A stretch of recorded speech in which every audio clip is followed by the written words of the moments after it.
So this is moving towards the sale part 1, consultative selling.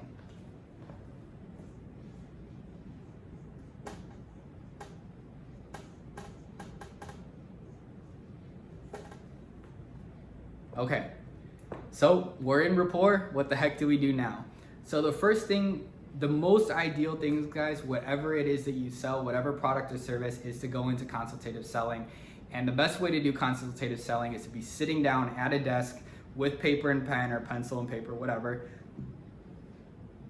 and to be able to take a bunch of notes and ask your questions and really be organized. Now, sometimes people will not let you do that, right? So best ideal, someone comes into your dealership or your model homes and new home sales or whatever it is. Ideally, what you do is once you're in that rapport, you're like, hey, come on in, have a seat. And you just want to assume, we assume the sale, right? Assume the answer is yes. So you just want to assume they're going to sit down. Oh, here you go. And you sit down and you just start talking. So don't make a big deal about it. Just make it like it's natural. This is what they're supposed to do. They're supposed to sit down right now.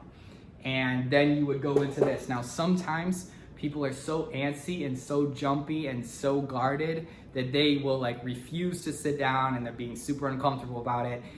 Don't make an issue about it, right? Don't overly fight them on it. If they're being that way, you're just gonna have to do your consultative selling on the fly. You're gonna have to do it while you are showing stuff, which is harder.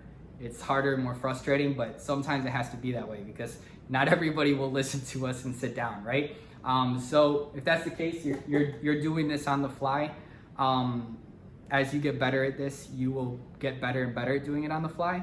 But ideal is invite them in, have them sit, and you go into being able to ask your questions with the paper and pen in your hand. So consultative selling, what is it? Basically, counseling, right? Guiding the person. But we're wanting to go into a lot of detail. Like, okay, now we're in rapport. Like, now what the heck do we do, right? Now, this part will also always be the same, right? So the person is here, we're here, that's always the same. We have to get into rapport, that's always the same. We got to move towards the sale, that's always the same. And now we got to do this, and this is always the same too.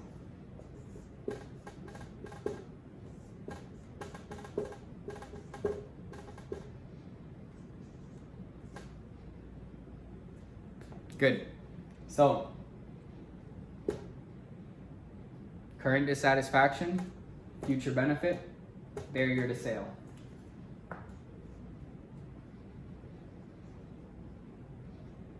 Dissatisfaction,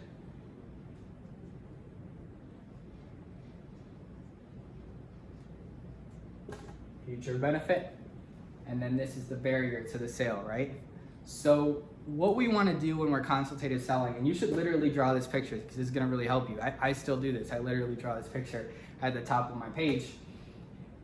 These are the things that we need to know to close the person, to sell them something. We need to know what their pain is now. We need to know what it is they want to happen. And we need to know what the barrier is.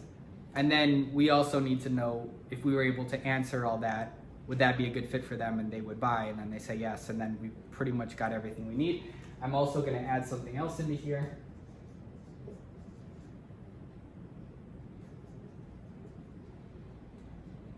The 80-20 rule / hot buttons. So we're going to get into that in this video as well. So in this diagram or this drawing, the most important thing by far is this. So guys, you should have a paper and pen, and you should be writing a ton of notes, and by far the most of your notes should be here. So there's a lot of research on this. These are not my original ideas, that human brain is designed to keep us alive, and therefore it's designed to take us away from pain so we don't die. So our brain is much more concerned with finding things that might be wrong that we have to get away from, and that's really our top priority. We're not as concerned with how great our life would be if XYZ happened. We're more concerned with I'm in this extreme pain and I gotta get out of this, right? So people are much more motivated to take action by their pain, by their dissatisfaction, and their future benefits. So we need to know both, and knowing this helps us better understand this. But this is like where a lot of the important stuff is. And then when we get to the end and we're closing people, right, when we're asking for the sale, you really have to know their dissatisfaction, because if you don't, that's when you get to the end and they're like, I want to think about it, and you're like, okay, because you don't really know anything about their dissatisfaction, so you have no clue what to say to that, right? So this is a lot of what prevents that from happening. So there's a lot of different questions that you can ask. Some of those questions would be things like, let's say with the relationship to houses, right? Just to have something specific, because it'll make more sense, but it could be for whatever your product or service is. You know, maybe some of the questions that I used to ask might have been things like, you know, what don't you like about your house right now? Like, what is the thing that frustrates you most about your house right now? What do you wish you could change? What is it that drives you the most crazy? What is it that makes you want to move? What changed recently that makes you want to move? What is it about your house now that you like really don't like? Or like, what is the biggest problem with where you're living at now? Or why couldn't you just stay where you're at now? All of those are questions to try to get at this. So those are just some examples. You can modify it to your own product or service, but you're wanting to get as much information you can about all of the dissatisfaction, about all the things that are wrong with their current situation, because the more there are things that are wrong with their current situation, the more they're really a prospect and they really do need to do something. And the more that's not the case, the more they might not be a prospect at all. Like, they might say like, oh, well, we love our home and everything's perfect and blah, blah, blah. And then you have to say, well, you know, if everything's perfect, what made you guys come in here? And that's not a mean thing to say. It's just, you're just trying to understand. So there's got to be some sort of dissatisfaction, and you've got to figure out what it is. The more you figured out what this is, the easier things are going to go for you, the more likely you're going to be able to close, more likely you're going to be able to help them and guide them to whatever it is that's the right fit for them. So extremely important.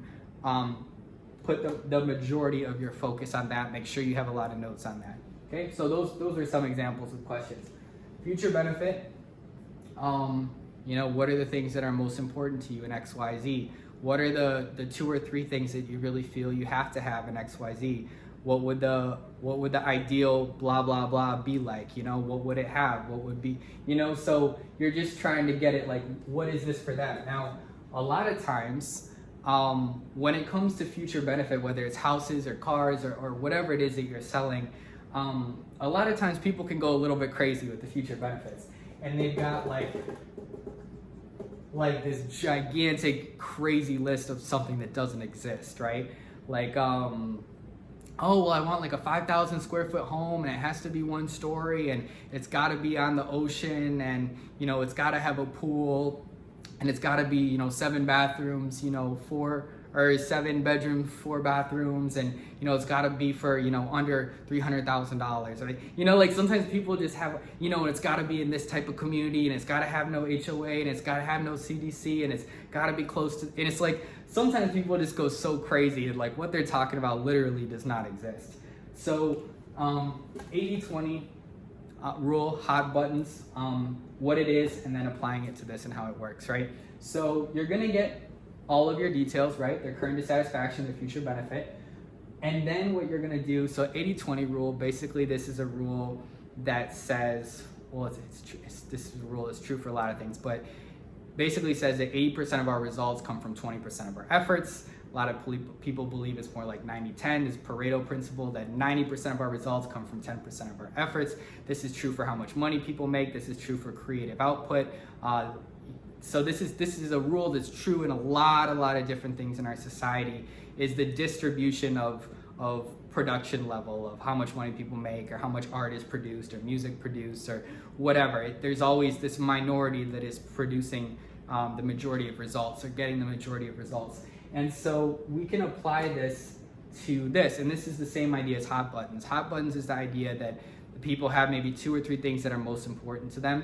So when we're applying 80-20 rule or 90-10 rule to all this, what that basically means is that there's like 2 or 3 things, let's say their dissatisfaction, and where this is especially helpful is the future benefit. There's 2 or 3 things that are the most important for them, right? So if somebody gives you a list of 1,000 freaking things don't get intimidated or overwhelmed. They're just being a little bit cuckoo, and it's gonna be okay. You can just be like, okay, I understand. What are the 2 or 3 I would literally ask them this straight up, be like, what are the 2 or 3 things that we need to find for you to make this the right fit for you, that if we found those things that you would move forward, right? Super direct, clear question. And then maybe that's this thing, and this thing. It's like, okay, cool, that made our life a lot easier, right? You can do it with the dissatisfaction too. With the dissatisfaction, I think the most important is just getting as much pain as you can and understanding everything. And then I think this is particularly helpful for the future benefit, the hot buttons of like, okay, what are really the 2 or 3 things we're looking for? You can also ask them, what would it be that would be the barrier to the sale? Like, is there anything that would stop you from buying today or right now? And they might say, oh, well, it's just money. I just don't know if I qualify. And we say, okay, if you did qualify and we found all these things, then would that be a good fit for you? And you would move forward. And they say, yeah, if I qualified. Like, okay, cool. So now we know all of their pain. We know their future benefit. We know what would stop them. We know what the answer is. We know that the answer would be yes, assuming that they do qualify. So now we're really, really ready to start moving towards the sale and showing them stuff, right? And this is also, the reason it's so important is, guys, when you hear about these salespeople who've been working with someone for like years, and they've shown them hundreds of stuff and they just can't find anything, and they're so confused and they don't know why this is happening to them. It's because they do not do this. They have zero clue what the person's dissatisfaction is. They don't know their future benefit. They definitely don't know their hot buttons. They don't know this either, and so it's just a shit show, right? So this is what you do as a real professional in sales, because you don't want to be showing people a million freaking things. Plus, it's really not respectful to them either, because your prospect wants this to be as smooth and easy as possible. They don't want it to be this long, painful thing. And you can think of when you're buying something that you feel the same way. You don't want it to be this long, painful process. You just want the person to take you to the best thing, and then you buy the right thing for you, right? So the better job you do in all this, the smoother this process is for them and for you, because then you can eliminate all the stuff that's not the right fit because you asked lots of good questions. You've got an extremely good idea of what their frustrations are. You know exactly what's most important for them. You know what would stop them, so you're gonna have to get that right. So now you pretty much know everything there is to know, at least right now. So you're gonna learn more things as you go, because sometimes it's a process and things can change. But now you're extremely informed. You're a professional and you can guide them through the process. So when people get really stuck, when they get to the end and they can't close the person, they didn't know their dissatisfaction. When they spend freaking months or years with people and they don't know what's going on, they never did this in the first place. And you might think, oh, I don't want to sit the person down. I just want to show them things because they just want to see things. It's like, well, guys, you're the expert. You need to be the expert. You need to be the professional, and you need to guide them, right? They're looking to you for guidance. Another important note here, I forget, I think this was Tony Robbins or if it was Jordan Belfort who was talking about this. Maybe both of them, I don't know. But that people want to be led, and I don't mean that in a negative way. I want to be led too, right? Like I love to use the example of, like, let's say we were going to the Amazon jungle and there was a tour guide. And imagine you get there and the tour guide is like, all right, guys, come on, get your stuff together. We're going to leave at this time. And then he shows up exactly at that time and everybody leaves and he's counting everybody. He's like, all right, perfect. We got everybody. By 9:30, we're going to be here. This is what we're going to see. This is what's going to happen. By 11 o'clock, we're going to be here. At 12, we're going to be here. This is how this is going to go. All right, everybody, let's go. Follow me, da-da-da. Then you're sort of like, okay, sounds like this guy's got everything under control. I'm going to get to see some cool animals. We're going to be safe. Like, this is going to be great, right? You just get to follow him and just sort of let go of the reins and enjoy the process, right? Well, imagine you got to the Amazon jungle and then the guy's getting everybody ready and he's like, oh shit, like, are we missing someone? I really thought I counted this, but it looks like I counted wrong, and looks like we're missing some of the food packs. And are we supposed to be at the waterfall by 9 a.m. or the Monkey Kingdom or whatever? And he's just already confused, already second guessing himself. The people don't want that, right? You don't want that person. You want someone that you can just let go of the reins. You're in the presence of an expert. They got everything under control. They're gonna take you where you wanna go. You don't really need to do anything. You just enjoy the ride. People want that. I want that when I go buy something, right? You want that when you go buy something. We all want that. And so you might think, oh, I just want to start showing them things now because they want to see things. Like, no, it's almost like the parent and the child. It's like, yeah, there's a lot of things the child wants, but the parent, being a loving, caring parent, needs to sometimes be like, hey, we're going to go this way because maybe it's the right thing for the child and they need to care for them and raise them, right? So whenever we're in a position of,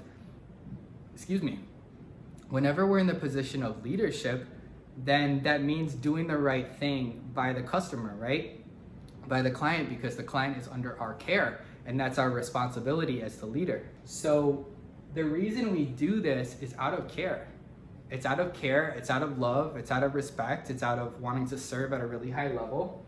And I think typically the clients, the customers, they appreciate it because they're like, wow, you know, this guy's really, or girl, this guy or girl is really on top of things, really wanted to help us find the right thing.